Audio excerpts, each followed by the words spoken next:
ഗംഗാവലിപ്പുഴയിൽ truck കണ്ടെത്തിയതായി സ്ഥിരീകരിച്ച Karwar MLA. നമസ്കാരം, കൊട്ടാരക്കര മീഡിയയിലേക്ക് സ്വാഗതം. ശിരൂരിൽ അർജുനായുള്ള തിരച്ചിൽ ദൗത്യം നിർണായക ഘട്ടത്തിൽ. ട്രക്ക് കണ്ടെത്തിയെന്ന് സ്ഥിരീകരിച്ച് കർവാർ MLA സതീഷ് കൃഷ്ണസേൽ. ലോറിയുടെ ഭാഗങ്ങൾ കണ്ടെത്തിയതായും ലോറിയുള്ളത് 15 അടി താഴ്ചയിൽ പുഴയുടെ അടിത്തട്ടിലാണെന്നും MLA സ്ഥിരീകരിച്ചു. അതേസമയം ലോറിയുടെ ഭാഗങ്ങൾ കണ്ടെത്തിയത് മുങ്ങൽ വിദഗ്ധൻ ഈശ്വർ മാൽപ്പയാണ്. ലോറി തലകീഴായാണ് കിടക്കുന്നതെന്ന് മാൽപ്പെ വ്യക്തമാക്കി. ക്യാമറയുമായി പുഴയിലിറങ്ങുമെന്ന് മാൽപ്പെ അറിയിച്ചു. CP4 മാർക്കിൽ നിന്ന് 30 മീറ്റർ അകലെയായി 15 അടി താഴ്ചയിൽ നിന്നാണ് ലോറിയുടെ ഭാഗങ്ങൾ കണ്ടെത്തിയത്. 2 ടയറിന്റെ ഭാഗമാണ് കണ്ടെത്തിയതെന്ന് മാൽപ്പെ അറിയിച്ചു.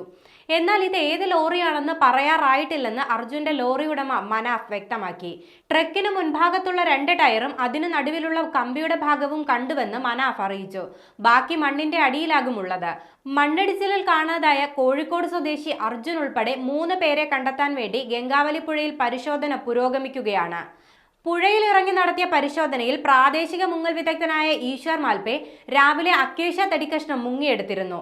ശിരൂർ മണ്ണിടിച്ചിലിൽ കാണാതായ അർജുൻ ലോറിയിൽ കൊണ്ടുവന്ന മരക്കഷ്ണങ്ങളാണ് കണ്ടെത്തിയത്. നേരത്തെ നദിക്കരയിൽ നിന്നും തടിക്കഷ്ണങ്ങൾ ലഭിച്ചിരുന്നു. അർജുൻ ലോറിയിൽ കൊണ്ടുവന്ന തടിക്കഷ്ണമാണിതെന്ന് ലോറി ഉടമ മനാഫും സ്ഥിരീകരിച്ചിരുന്നു.